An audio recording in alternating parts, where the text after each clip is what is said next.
Et votre émission Kiosque de ce jeudi 20 juillet 2017. L'actualité, c'est l'élection au niveau de différentes provinces, 11 au total. La CENI a publié donc les calendriers de ces élections. Certains gouverneurs poussés à la démission refusent donc de démissionner, comme j'ai eu le temps d'en parler hier dans cette émission.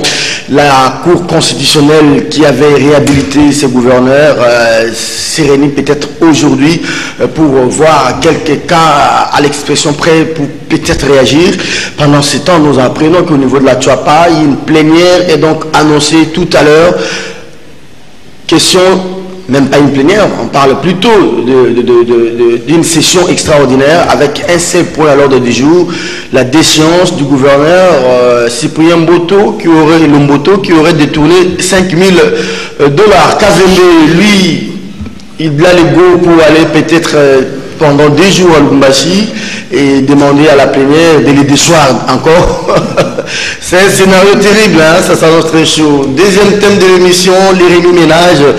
Passation de pouvoir, je ne sais pas s'il faut dire ça ainsi, mais je vais emprunter le lexique militaire. La prise d'armes hier. Le général Amouli a pris ses fonctions hier. Voilà donc des thèmes qui vont faire le menu de votre magazine. Les conclaves du rassemblement de l'IDPS, c'est déjà demain au collège Boboto. Les grandes résolutions, mais aussi les grandes stratégies en vue des prochaines échéances. C'est donc là le menu de votre magazine Kiosque de ce matin. N'oublions pas non plus la reprise du procès Moïse Katumbi au niveau de Lubumbashi. Une note noire. L'un des juges a été attaqué par des assaillants et sa vie semble-t-il est en danger, mais ses médecins ne veulent pas commenter sur son état de santé. Luc Lukomo Kabongatré avec nous pour débattre de toutes ces questions. Luc, bonjour et bienvenue. Merci, bonjour à vous Serge. Ça bouge hein, au niveau social, ça bouge sur le plan sécuritaire, ça bouge également sur le plan politique. Hein. Oui, d'une manière sémiotique, je dirais que ce sont des signes. Et chaque fois un signe se manifeste, il y a un message derrière ce signe-là. C'est justement la grande question qui se pose à nous. Quel est le message que véhiculent les signes sociaux qui émergent maintenant les uns après les autres? Très bien. Merci beaucoup, Luc Lukomo. Vous n'avez pas mis vos verres aujourd'hui? J'ai sérieusement un problème avec mes yeux, okay. Mais quand il faudrait lire, absolument, il ne faut pas se passer de verre. Très bien, allez, comme un bambou, hein, nous sommes en train de partir. Moïse Moussangala, il est de CKTV. Bonjour, bienvenue Moïse. Oui, merci. Tout à l'heure, là, on parlait de cette question des rapports Blue-Ben. Hein? Oui. Oui, qui va sortir aujourd'hui, qui en prélude a déjà épinglé Zoé Kabila, qui est à la tête d'un empire financier énorme. Je crois qu'on en saura davantage. Vous savez qu'il y a eu d'abord un rapport préliminaire l'année passée, je crois vers le mois de juillet ou août de l'année passée, où il y a eu un rapport qui est préliminaire qui est sorti. C'était pour voir un peu quelles allaient être les réactions des autorités congolaises épinglées dans ces rapports-là. Mais il semble, selon nos sources à l'époque, qu'il y a eu beaucoup plus de menaces et que l'agence économique Bloomberg était peut-être menacée de plaintes en justice et consorts. C'était ça la réaction des autorités congolaises. Mais je crois que ces rapports-là sortent aujourd'hui et déjà il y a... Les grandes lignes de ces rapports. Oui. Non, le vrai rapport va sortir aujourd'hui. Mais en prélude, on nous a donné un peu une tartine là avec Zoé Kabila où on a essayé un peu de parler de son empire. Donc vous voyez décidément, vous avez des individus comme ça qui sont plus riches que le pays, alors que nous sommes en train de courir derrière le Fonds monétaire international pour peut-être 100 millions de $, 200 millions, 300, 500 millions, mais il y a des individus qui à eux seuls ont des milliards, ils sont assis sur des milliards. Où est-ce qu'ils ont eu ces milliards-là? Les consorts, je ne sais pas. Et voilà pourquoi le Zorobambi nous a parlé de 15 milliards de $ qui échappent au trésor public chaque année. Et c'est comme ça, c'est cet argent-là qui est empouchés par certains individus qui ne peuvent pas justifier comment aujourd'hui sont-ils millionnaires, comment aujourd'hui sont-ils milliardaires. Donc vraiment, donc le pays est en train de s'appauvrir alors que des individus sont en train de s'empiffrer. C'est ça la contradiction congolaise. Très bien, allez, directement, on va prendre le premier thème de l'émission, les rassemblements en conclave Moïse Moussangana. Les grandes lignes, des grandes décisions sont attendues. Je ne sais pas moi, c'est l'IDPS ou c'est les rassemblements. Mais par rapport au blocage, il faudra qu'on se le dise. Hein, il y a maintenant un blocage. Nanga a dit ça à Paris, il n'y a pas d'élection et on le sait. À la place, il nous publie plus tôt les calendriers pour l'élection au niveau des différentes provinces. 11. Alors, quelle stratégie pour les rassemblements? Quelle stratégie pour l'IDPS? C'est la rue? C'est la mobilisation? Je crois que je ne suis pas dans les saints des saints au rassemblement. Je ne connais pas leur stratégie, mais je pense qu'il est temps pour que ce regroupement politique, sur qui, je pense, se reposerait quand même un certain espoir pour ce peuple, il faut qu'il donne un peu l'espoir à ce peuple qui est désespéré, ça il faut le dire, avec la situation socio-économique qui est en train de s'empirer. Ce peuple-là ne sait à quel sein se vouer. Sur le plan politique, il y a des machineries de toutes sortes, il y a les nangas qui apparaissent, tout ça, ça perd, ça crée une confusion et consort, et le peuple est perdu. Bon, je crois que si les rassemblements représentent ce peuple-là, ou à l'ambition de représenter ce peuple-là, je crois qu'il doit porter en fait l'espoir de ce peuple-là, montrer la lumière à ce peuple-là, indiquer la voie à ce peuple-là. Pour cela, il faut réfléchir, il faut s'arrêter à un moment donné, évaluer un peu le parcours qu'ils ont fait à partir de Genval jusqu'à aujourd'hui. Est-ce que comment qualifie-t-il? Est-ce qu'il y a eu des avancées? C'est positif, c'est négatif? Et qu'est-ce qu'il faut faire pour le moment? Je crois qu'il faut se réarmer et pour aborder le parcours qui reste. Donc, je crois que ça s'impose dans une lutte. Les prêtres ont déjà dit que le pays là va très mal. Je crois que l'opposition ne dira pas le contraire. Mais qu'est-ce qu'il faut? Déjà, la semaine passée, je disais que si l'opposition, par exemple, était en train de surfer sur les conditions ou la misère exécrable dans lesquelles est en train de patauger le peuple, je crois que là, il serait en panne des stratégies. Parce que justement, il n'est pas évident que la dégradation des conditions socio-économiques puisse amener le peuple à la révolte. La fois passée, j'ai même fait référence à certaines théories des sciences politiques qui faisaient que, et je crois que là, on est en train peut-être de les utiliser avec brio dans les camps du pouvoir, parce qu'on sait que, notamment quand un peuple a les soucis pour sa survie physique, ça peut l'amener à une résignation, quelle que soit la dégradation de ses conditions sociales. Je crois que c'est une théorie. Si moi je la connais, je crois que le barbouze qui travaille pour le pouvoir connaissent bien ces théories-là. Donc je voudrais dire que si l'opposition était en train de surfer pour rebondir sur la dégradation des conditions sociales, je crois que là, ils seraient en train de faire mauvaise route, c'est être en panne de stratégie. Donc je crois qu'ils doivent revoir les choses autrement. Luc, vous avez la parole. Les rassemblements, après l'acte de Genval, ils arrivent ici, tu sais qu'ils rentrent au mois de juillet, pratiquement, ils tiennent les meetings. Alors, les rassemblements a connu deux grands événements. D'abord, la mort de Tshisekedi. Enfin, vous avez tout ce qui s'est passé avant la signature de l'arrangement particulier. Les Olenga Koi et les autres sont partis. C'était quand même un coup dur. Hein. Il est grand temps pour les rassemblements de voir comment racoler un peu les morceaux. En effet, parce que quand vous lisez très bien le parcours du rassemblement et les objectifs de l'UDPS que nous connaissions déjà, c'est un peu comme blanc bonnet, bonnet blanc. Maintenant, la question c'est comment rendre opérationnelles et efficaces les stratégies qu'on est en train de concocter. Parce que l'opinion, en l'observant, n'a pas l'air de bénéficier des stratégies qu'on met sur place. qu'on met sur pied. En politique, on concocte les stratégies pour modifier la donne sociale. Parce qu'on fait la politique pour la société, pour le peuple, afin de mieux m'exprimer. Mais jusqu'à présent, j'ose croire que les stratégies qui ont été initiées par l'UDPS, Rassemblement, j'ai dit bonnet blanc, blanc bonnet, n'ont pas encore donné les fruits escomptés. Joseph Olengankoy,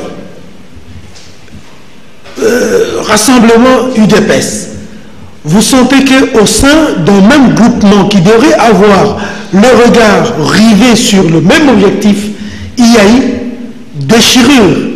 Ça veut dire que les intérêts qu'on poursuit ne sont pas les mêmes. Tel poursuit tel intérêt, peut-être pour son ventre, disait François Bayard, la politique du ventre, tel autre poursuit un autre intérêt, peut-être aussi pour son propre compte. Mais finalement, la classe politique congolaise devrait savoir que devant l'adversité de ceux qui voient les choses autrement qu'eux, il y a le peuple au centre.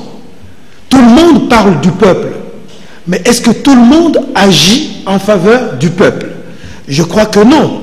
C'est pourquoi les évêques disent le pays va très mal, debout Congolais. Là, ils ne distinguent pas les Congolais de gauche ou de droite, mais ils invitent la population à se rendre compte de la dégradation, de la situation délétère du pays, et mettez-vous debout, prenez les choses en main et assumez votre destin.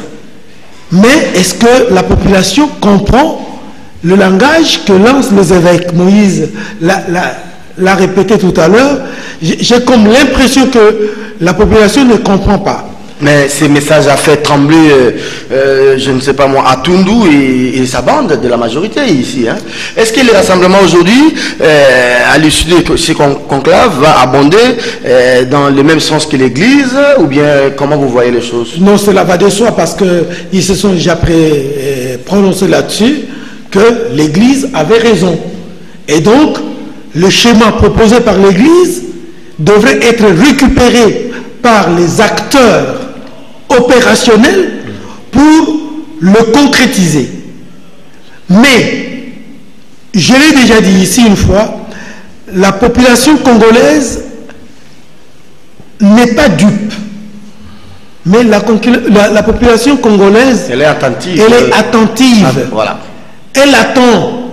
Mais quand elle se met debout, elle devient incontrôlable, difficilement maîtrisable. Merci beaucoup, Luc. On va passer au deuxième thème de l'émission. J'attends les messages de téléspectateurs. Si vous envoyez des messages à temps, Doudou Montir va me les faire parvenir pour répondre aux préoccupations de ceux qui nous suivent à la radio et ceux qui nous regardent à la télévision. Deuxième thème de l'émission, Luc, vous ouvrez les balles avec ça. Élection de gouverneurs élection annoncée de gouverneurs de province. La MP appelée à mûrir davantage les castings. Les cas Kassai central nécessitent un choix judiciaire de candidats. 11 élections, il y a des provinces où il y aura des élections partielles parce qu'il y a des gouverneurs, mais il reste le vice-gouverneur. Il y a d'autres provinces où il y a des vice-gouverneurs mais sans gouverneur, mais il y a aussi d'autres provinces où ça nécessite réellement l'élection de gouverneurs et de vice-gouverneurs. Premier cas sous les scanners, Léo Katanga. Ben, d'abord, je pars du principe. Lorsqu'on organise des élections en plein mandat, ceux qui avaient été élus ne sont pas arrivés à terme, c'est qu'il y a problème. Généralement, il y a échec. Quand il y a échec, on cherche à corriger. Pour mieux corriger, il faut déclasser ceux qui ont échoué. Mais le cas en présence, c'est que ceux qui ont échoué ont été présentés il y a peu comme les meilleurs. Ceux qui avaient la mission de traduire en actes palpables la vision de la famille politique. Et ils n'ont pas pu traduire cette vision-là. Au contraire, ils ont versé dans le vol, dans la mégestion, dans l'injustice, j'en passe et des meilleurs. Deuxième problème, élection pour 11 provinces. Ça veut dire que 11 gouverneurs ont été incompétents. Il se pose un problème de casting. C'est que ceux que vous avez présentés comme candidats n'en valent pas la peine. Il n'y a pas eu règlement de compte avec les députés provinciaux. Deux, c'est que la manière de gérer de ces gouverneurs-là n'a pas plu aux députés provinciaux. Mais moi, j'ose croire, en Serge, je peux me tromper parce que je ne suis qu'un homme, il y a un problème dans les relations gouverneurs et députés. Parce que le député semblerait constater que le gouverneur bouffe seul, il s'empiffre, a dit Moïse, et qu'il laisse pour de bons mariens les députés provinciaux. Les députés provinciaux. Alors, comme les députés provinciaux, forts de leur puissance, ils disent nous allons régler des comptes. Leur régler leurs comptes. Allez, ils commencent à tomber l'un après l'autre, avec des motions de censure. Alors Luc, avant, puisqu'on va évoluer rapidement, oui. Avant de donner la parole à Moïse tout à l'heure, ça va se passer comment? On vous parle des élections au Sud Kivu, chez Chisambo. Je ne sais pas si Chisambo a démissionné, jusque-là je n'ai pas encore la lettre. Oui. On vous parle des élections à la Chouapa, pendant que Cyprien Lomoto est là. Oui. Il n'a pas encore démissionné, sinon j'ai eu ses services ce matin. On vous parle du Haut-Katanga. Il n'y a pas de démission. Et ils auraient reçu de pression pour démissionner et ils ont refusé. Maintenant que la Sénat a déjà publié les calendriers, ça va se passer comment? Et que deviennent les arrêts de la Cour constitutionnelle, ces mêmes arrêts qui avaient fait que Kabila reste en fonction aujourd'hui? Il y a un problème. Je disais tout à l'heure, en commençant, que ce sont les signes. Greimas écrivait en 2 tomes du sens. Pourquoi ces gouverneurs-là doivent être contraints à la démission? Eux-mêmes refusent. Argument, on démissionne lorsqu'on est conscient d'avoir posé des actes qui n'ont pas produit des effets attendus. Bref, quand on a échoué. Mais ces gouverneurs disent, nous n'avons pas échoué, nous n'avons pas volé, et pour le gouverneur de la Chouapa, il lui est reproché d'avoir détourné 5 000 $. Mais attendez, s'il vous plaît. De la Chouapa, parlons-en. Lui, on a voté une motion contre lui. Il est déchu. Il vient ici, il est réhabilité par la Cour constitutionnelle. Oui. Alors, il veut rentrer, le gouverneur général, Chadari, ses services l'interdit de voyager. Il ne pouvait pas rentrer. Il reste ici. On lui demande de rentrer pour être destitué. Pour la deuxième fois. Oui, pour la deuxième fois. Au comité théâtre est revenu. Donc, vous voyez quand les... Mais il n'a pas encore pris les fonctions. Il n'a pas encore repris fonction. Voilà. Mais on lui dit, malgré la décision de la Cour constitutionnelle qui a siégé sur le cas du chef de l'État et a pensé, j'ose croire, à bon aloi, que le président de la République resterait, la même Cour constitutionnelle siège sur le cas, parce que le gouverneur de la Chouapa n'est pas le seul.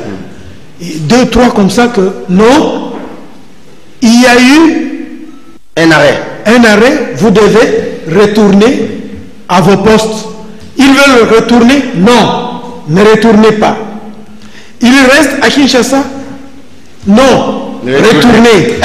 Retournez pourquoi? Pour être destitué afin que l'on place d'autres personnes. Je crois qu'il y a visiblement contradiction de messages donnés par l'émergence des signes, c'est-à-dire qu'il y a une incohérence, il y a une controverse interne qu'il faudrait commencer par résoudre avant de sortir au grand public, parce que ceux qui lisent le comportement, ils décodent par là même le message que ces comportements sont en train de véhiculer. Très bien. Alors, j'ai lu 2-3 textos de téléspectateurs parce qu'ils me répondent souvent.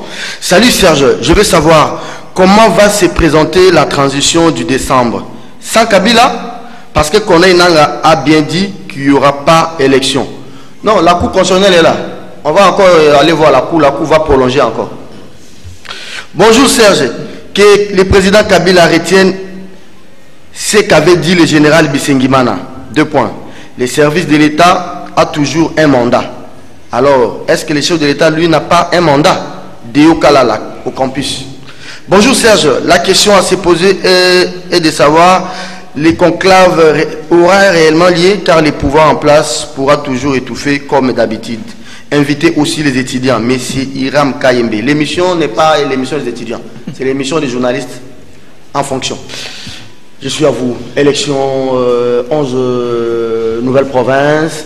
Certains ont quitté, d'autres non. Des pressions pour des démissions en cascade. Mais ceux sur qui pèsent des pressions auraient refusé de démissionner. Maintenant qu'on a déjà les calendriers publiés par la CENI, ça va se passer comment, Moïse? Serge, il y a d'abord des choses à tirer de ce que vous venez de dire. Il y a d'abord l'échec cuisant de la décentralisation que Kabila a cru mettre en place. C'est la Constitution qui le dit, hein, c'est pas Kabila. Non, non, mais parce que si vous rentrez en arrière, Kabila dans son discours 17 décembre 2009, parce que ça correspondait aux 36 mois presque que la Constitution, au délai que la Constitution avait prescrit pour la mise en place de la décentralisation, oui. Joseph Kabila, dans son discours à la nation, ce jour-là, le 7 décembre 2009, il avait pris le devant pour montrer que ce n'était pas possible de mettre en place cette décentralisation parce qu'il y avait des impératifs. Parmi ces impératifs, il a dit qu'il n'y avait pas de moyens. Il a dit qu'il y avait le problème d'insécurité. Jusqu'au moment où Joseph Kabila l'a fait en 2014 ou 2015, ces deux impératifs n'avaient pas résolu tout ça. Et j'avais dit encore sur ce plateau ici qu'au mois de juin de l'année passée, Bouchab avait déclaré, Bouchab, ministre vice-premier ministre de l'Intérieur, avait déclaré dans un colloque que la décentralisation que nous avons n'en est pas une parce qu'elle est sans ressources. Lui-même l'avait dit. Bouchab? Oui, Bouchab l'avait dit.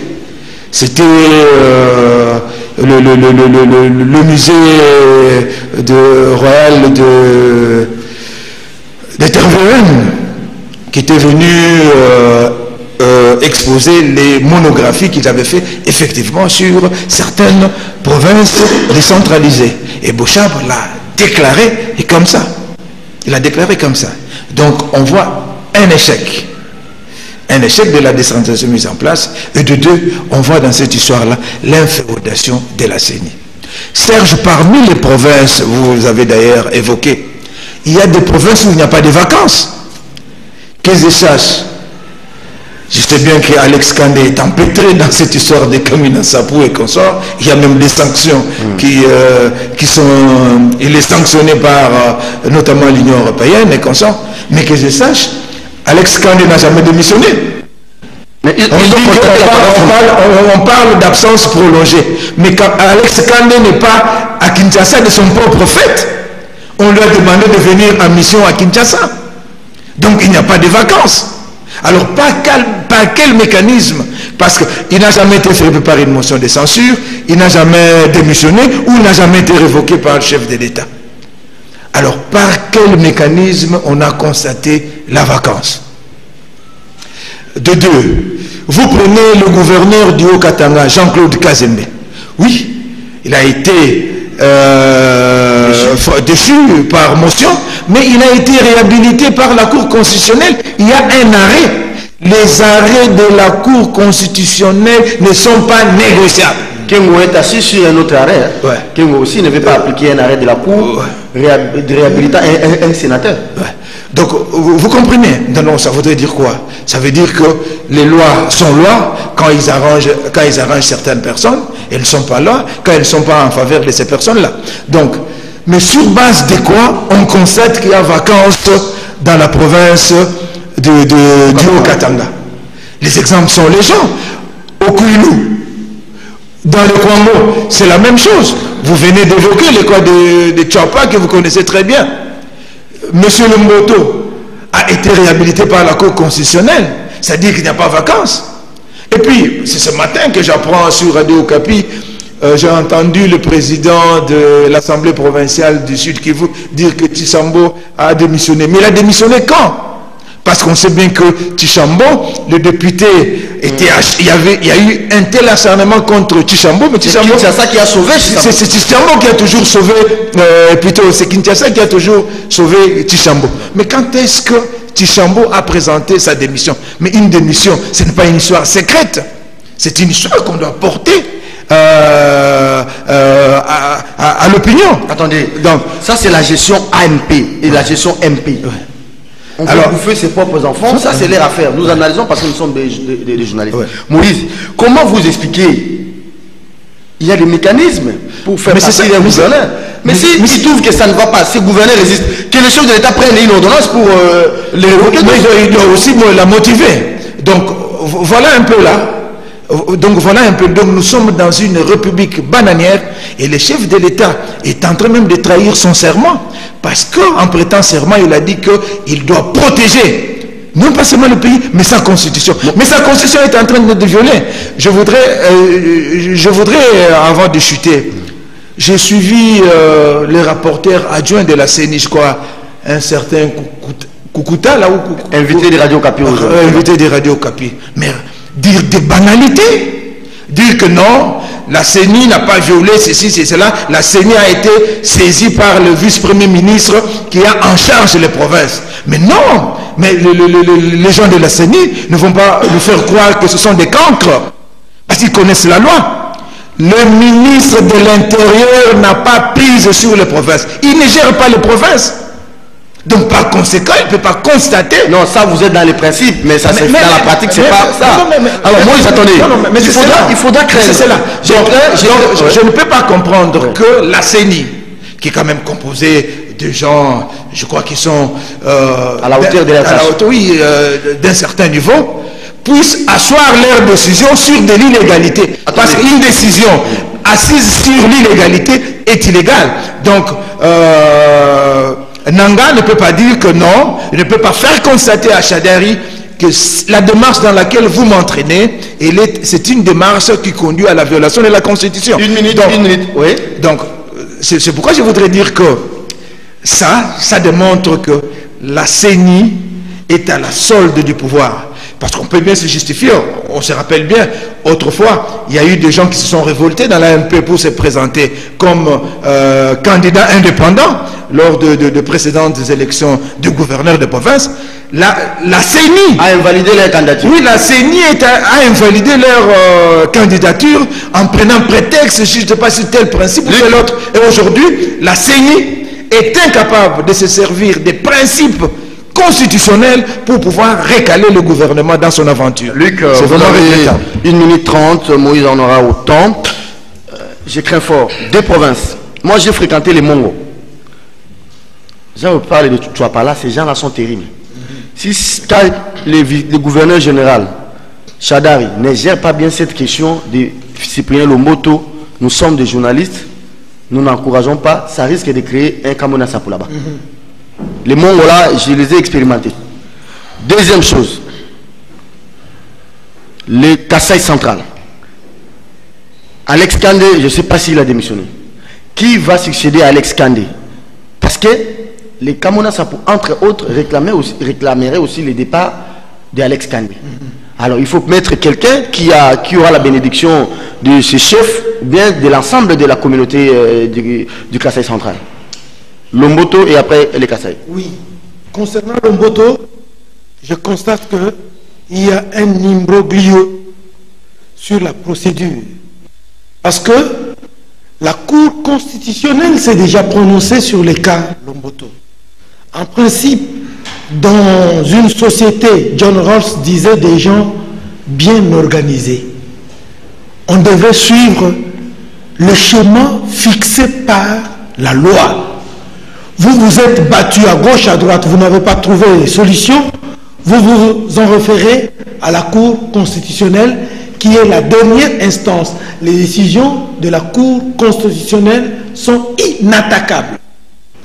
La Cour constitutionnelle a pris la décision, ce monsieur a été destitué irrégulièrement, il rentre chez lui. C'est moi la Cour constitutionnelle. Il veut rentrer? Non, vous ne rentrez pas, restez à Kinshasa. Il reste. Après, tu rentres. Tu sais, tu rentres pourquoi? Pour que tu ailles te faire destituer. Il dit, moi? Oui. Pourquoi? Mais il y a un arrêt de la Cour constitutionnelle qui me réhabilite. Non, tu rentres. Non, je ne rentre pas. Respectez la procédure. Et maintenant que nous sommes en train de tenir cette émission, il est 10h05 minutes. À Tchouapa. À Tchouapa. À Bouéné. Il y a une plénière, une convocation d'une plénière. On vient déjà de lire. D'une session extraordinaire. D'une session extraordinaire avec un seul point à l'ordre du jour, le détournement de 5 000 $. 5 000 $ et la destitution du gouverneur qui n'est pas sur place, qui est encore à Kinshasa. Mais comment Nanga a pu mettre comment Nanga a-t-il anticipé? Nanga, là, il faut le laisser. Donc c'est là l'imbroglio dont je parlais tout Merci à l'heure. beaucoup. Les cas Kassai, il faut mettre quelqu'un qui va réunir l'espace Kassai central. Hein? Oui. Pas un gouverneur comme on a vu. C'est Kassai central a connu beaucoup de problèmes. Hein? Kabuka, non, il y avait qui? Kabasubabo. Kabasubabo, Katilondi. Avant lui, il y a eu un autre gouverneur là. Kapuku. Trésor Kapuku. Trésor Kapuku. Hein? C'est au Congo central, là, il y a beaucoup de problèmes. Oui, il y a des provinces à problème. Mais pour Kandé, il y a eu, vous l'avez dit, une opinion qui a souhaité son départ. Et la démarche a été enclenchée, finalement. Une minute. On a obtenu sa tête. Oui. Excusez-moi. Mais il faut, dans une démarche, rester conforme à la procédure. Mais lorsque vous violez déjà la procédure en droit, on sait que même si votre fond est vrai, mais quand votre forme est fausse, on ne voit même pas le fond. Donc, moi, je demanderais que le gouvernement, la CENI, la justice a déjà tranché, la Cour constitutionnelle, puisse rester dans la rationalité de la loi pour, s'ils veulent obtenir la tête de Kandé, pour si je comprends bien, la Cour constitutionnelle ne sert plus à rien.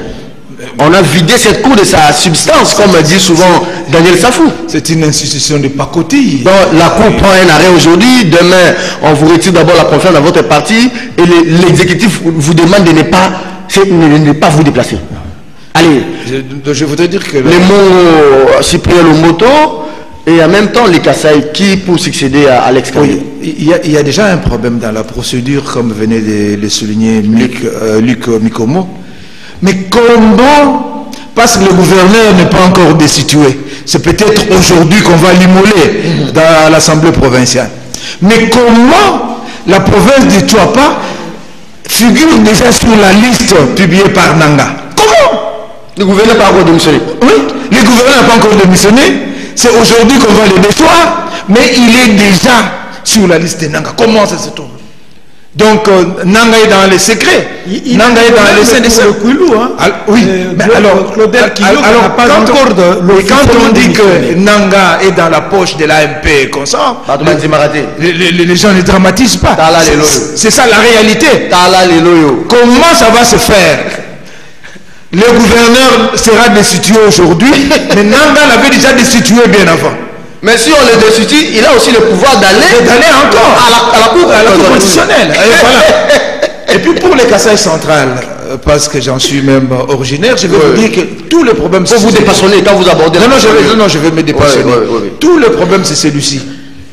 C'est la province la plus radicale par rapport au pouvoir dans l'espace kassaïen. Ça, il faut le dire. Le Kasaï oriental, c'est la région d'origine de Tenti Sekedi, mais le Kasaï central a été toujours plus radical que le Kasaï oriental. Et les bastions, les vrais bastions de l'UDPS dans le Kasaï, c'est le Kasaï central. Tous les gouverneurs qui sont succédés, jusqu'à même Alex Kandé, on était en train de chercher comment ces gens-là peuvent arriver à déradicaliser cette province.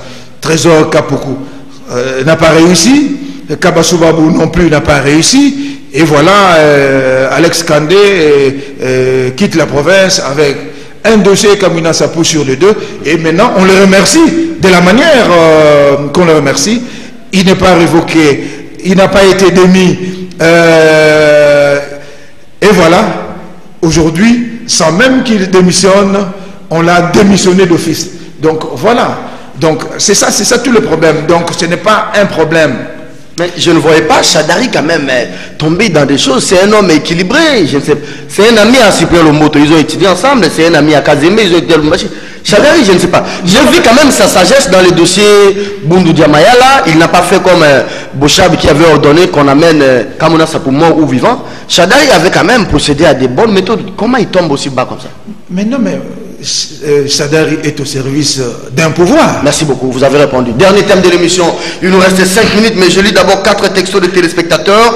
Bonjour Serge, la majorité, la CENI ainsi que la CENI ainsi que la Cour constitutionnelle veulent défier le président Kabila, mais qu'ils sachent que c'est qu'il y a un début, mais aussi une fin. Alain Kaninda depuis Lembab.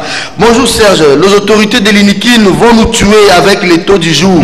Pendant qu'à l'UPEN, les étudiants payent au taux budgétaire de 940. C'est héritier de l'INIKIN. Bonjour Serge Kabongo. Corneille Nanga doit être sérieux dans ses propos. Nous voulons des élections présidentielles en décembre 2000. Rien que ça, mais c'est Mata. Dernier texto. Bonjour Serge et vos deux invités, Luc et Moussangana. Pourquoi les ténors de la presse comme Willy Galengai, Jérôme Sekana, Lusakweno, Bienvenue Bakoumania, etc. ne passent pas dans kiosque l'émission du peuple? Ont-ils peur de quoi? Ou de qui? Il y a Anguille sur roche dans l'air réfi parce que leurs masques vont tomber. Mais c'est Pela à Gombe. Je pense que Willy, vous avez suivi avec Kalengai. Moïse Moussangana, Rémi Ménage au sein de la police nationale congolaise, c'est un militaire qui arrive à la tête, pas une première. Hein. Je ne vais peut-être pas rappeler quand on avait notre gouverneur Liwangamata l'amiral à la tête de la ville. On a vu aussi John Numbi quitter l'armée pour la police. Peut-être un tchèque pour le général Amouli, ancien de la DSP. Guadolité, c'est lui qui avait conduit la DSP jusqu'à la fin du régime du maréchal. Il est passé chez Jean-Pierre Bemba, 1+4, les chefs d'état-major. Hein. Il a aussi beaucoup de choses dans cette histoire de Bemba à Bangui. Il a d'ailleurs témoigné selon les téléspectateurs. Il est passé aussi à la force navale, à l'époque 1+4, à Mouli, numéro 2 des FRDC, chargé des opérations, donc l'adjoint d'Idé Toumba. Aujourd'hui, il passe à la police. Les besoins, mais peut-être aussi les contextes dans lesquels Rémi Ménage est intervenu. Oui, je voudrais d'abord dire que Serge, quand Jean-Pierre Bemba nommé le colonel Amouli à l'époque général, je crois que j'avais eu le privilège d'être avec Jean-Pierre Bemba dans une des villas de la concession de son père à Guémena. Et j'avais appris la nouvelle avant, bien sûr, le général, parce que quand le général entrait dans la maison, nous l'avons salué, nous l'avons félicité comme général, et lui-même était surpris. Ça, c'est pour passer. Donc, je voudrais dire ceci. Il y a un problème. Est-ce que c'est le fait d'échanger des gens par-ci, par-là, que on a restructuré cette armée, on a réformé cette police et comme ça. Je crois qu'il y a un problème. notre armée, notre police sont loin d'être républicaines. Ils ont des problèmes structurels. Donc, aussi longtemps qu'on n'aura pas attaqué ces problèmes structurels, on aura toujours une armée et une police que le peuple va apprécier de la manière qu'il apprécie jusqu'à aujourd'hui. Mais moi, je suis en train de penser à autre chose. C'est mon opinion, je pense. J'ai dit sur ce plateau que aujourd'hui, ce qui maintient Joseph Kabila au pouvoir, c'est les dispositifs répressifs. Parce que Kabila a perdu toute la légitimité. C'est l'accord qui lui a donné même une légitimité qu'il a même cassé. Et lui-même s'est délégitimé le 30 juin dernier parce qu'il n'a pas voulu prendre parole et communiquer avec le peuple. Vous devez savoir, Serge, que la légitimation, c'est aussi une action discursive. Diane a dit que ce discours du 30 juin n'est pas constitutionnel. Les 7 discours constitutionnels, c'est les discours sur l'état de la nation. Est-ce que vous vous imaginez les 14 juillet en France sans un défilé sur les Champs-Élysées? Je crois que bon, nous avons tous des opinions. On peut toujours dire ce qu'on peut dire. Le président, le 30 juin, c'est le jour solennel où il doit communiquer avec son peuple. Il l'a pas fait. La souveraineté, hein, c'est son peuple qui réclame même la souveraineté. C'est là où il s'est délégitimé lui-même, parce que entre autres éléments de la légitimation, c'est l'action discursive. Dès le moment où il perd le pouvoir discursif, c'est-à-dire Kabila s'est délégitimé. Dernière question. Bon, non, je n'ai pas répondu à la question. Je voudrais dire ceci. Dans ces dispositifs répressifs, il y a des maillons qui ne tenaient plus. On peut épiloguer là-dessus. Les sanctions occidentales ont eu des effets, notamment sur le général Kanyama, surnommé par les Quinois esprit de mort. Il est devenu recteur. Oui, maintenant il est devenu recteur. Ça veut dire que Kanyama n'agissait plus avec l'audace qu'on lui reconnaissait. Il était devenu peut-être modéré. Et même Bisengimana, écoutez, les Blancs sont des stratèges. En frappant Kanyama, ils savent bien que Kanyama a comme chef direct qui Bisengimana. C'est-à-dire qu'en frappant en bas, c'est un avertissement en haut. Et ça veut dire que Bisengimana aussi commençait à avoir mettait des gants pour pouvoir agir. Or, aujourd'hui, pour que le pouvoir tienne, on a besoin de ces dispositifs-là répressifs. Donc, c'est l'homme de la situation. Il faut rénover ces dispositifs répressifs. Et je crois que, c'est mon opinion, je crois que c'est dans ce sens-là que le président est allé. Parce que, comme le président lui-même n'a pas voulu apporter sur le plan politique des équilibres de telle manière que les choses aillent comme on l'a préféré dans les négociations de la CENCO qui ont abouti à l'accord de la Saint-Sylvestre. Donc il ne peut qu'aller de cette manière-là. Donc il fallait enlever de la chaîne des maillons qui s'avèrent de plus en plus faibles. Très bien, je refuse de croire ce que les gens disent. Hein. Je connais bien Amouli personnellement. Hein. Et je ne pense pas que c'est Amouli qui va porter sur lui toute la responsabilité des répressions à la fin de cette année, comme l'Église veut bien qu'il... Laissons le temps au temps. Ok, on va les juger à l'œuvre. Hein. Très bien. Luc, des évasions massives dans différentes prisons, dans des cachots, dans des sous-siates, des checkpoints par-ci et par-là, et dans ces entrées faites, on nous nomme militaire, maintien d'ordre, je sais pas, maintien de l'ordre, différent de la défense nationale, parce que la formation dans la police, c'est pas pour la défense nationale. Maintien de l'ordre, population, et c'est bien, mais à l'armée, c'est la défense nationale. Donc, on a même quelqu'un qui a appris la défense. Est-ce que les messages des évêques peuvent aussi être pris en considération dans cette nomination? Oui, ça peut être considéré comme une réponse à ce message-là. Mais je dis d'abord ceci, vous l'avez bien dit, je suivais un communicateur de la majorité présidentielle qui était journaliste, qui disait non, ce n'est pas un problème, on peut passer de la police à l'armée, de l'armée à la police, ce qui compte, c'est les résultats. Que non, messieurs, tu es juriste et tu m'écoutes. dans la formation d'un policier, la philosophie, c'est de protéger le citoyen et ses biens. Et un policier est formé psychologiquement pour être le complice de la population, être proche de la population. Un militaire est formé pour défendre la nation, être face à l'ennemi en principe. Gâchette facile. Et la gâchette facile. Tel n'est pas le cas pour les policiers. Dans d'autres pays, même je crois en Grande-Bretagne, les policiers ne se promènent qu'avec la matraque, mais pas avec le fusil. Donc, tu as distillé au sein de l'opinion une mauvaise notion. Parce que même les spécialistes formateurs de l'armée qui vous ont suivi, qui t'ont suivi, n'étaient pas d'accord avec vous. Alors, il y a aussi une chose que je ne partage pas avec Moïse. C'est lorsque vous dites le 30 juin, le chef de l'État, c'est de légitimer. Que non, parce qu'il y a eu une communication qui disait que le chef de l'État était malade. La maladie ne choisit pas le moment.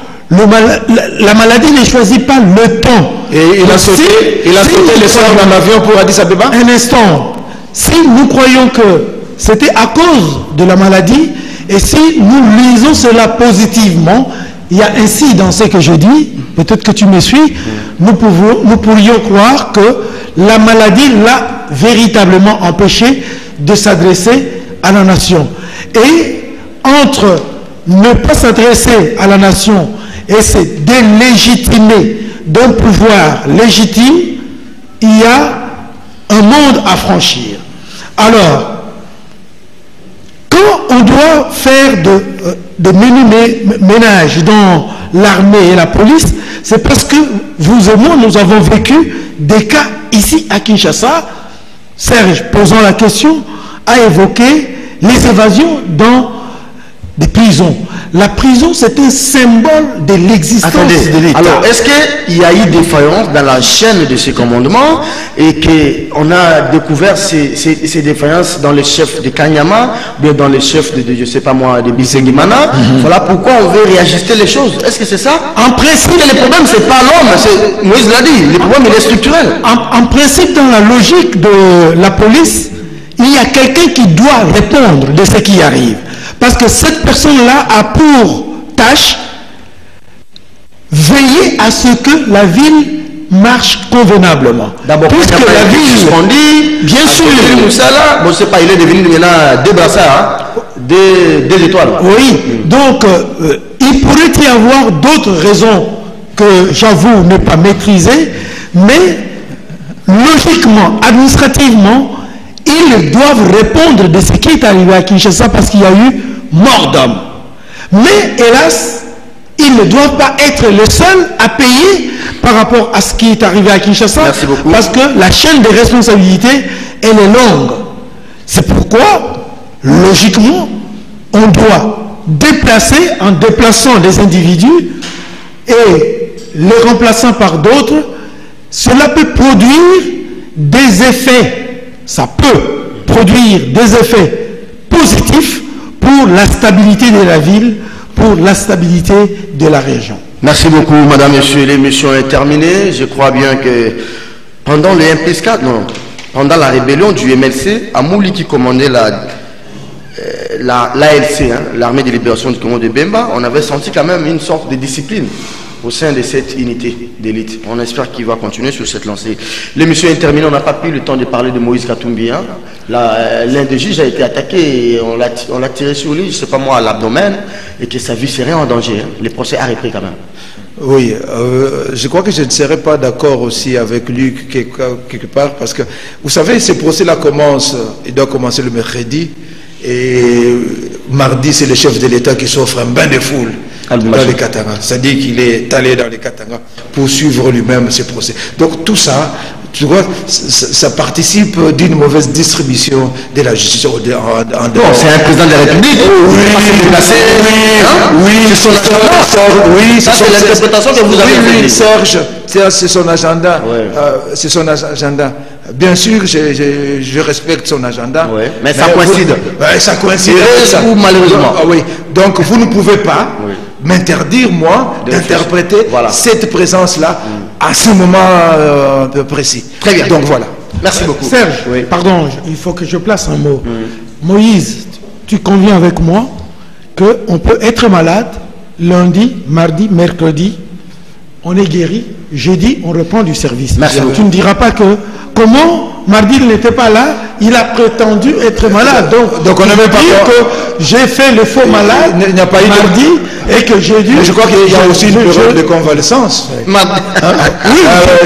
Si après ça on saute dans un avion, on fait autant de kilomètres. Tout en étant convalescent, on n'est pas aussi malade que quand on est alité. Donc quand on est convalescent, c'est-à-dire que la maladie est terminée. Je l'accepte. On reprend petit à petit. Je sais que quand on reste pas convalescent, on peut la bombarder avec des bêtes de la reine et comme ça. Merci beaucoup. Choc d'idées, jaillit la lumière. Merci à vous, chers téléspectateurs, d'avoir été de nôtres pendant 5 minutes. À toute l'équipe technique, Doudou Montiri, Eric Moffé, Dadi Koussaka, Alain Kabongo et celui-là, Romain Makonda, son nombre plane sur l'émission. J'espère que je ne vais pas tomber malade aujourd'hui pour que demain il n'y ait pas kiosque. Bon, même si je ne suis pas là, je ne suis pas inamovible. Et tout pour Gisèle pourrait être là. Mais je risque de tomber malade aujourd'hui. 9h30, demain.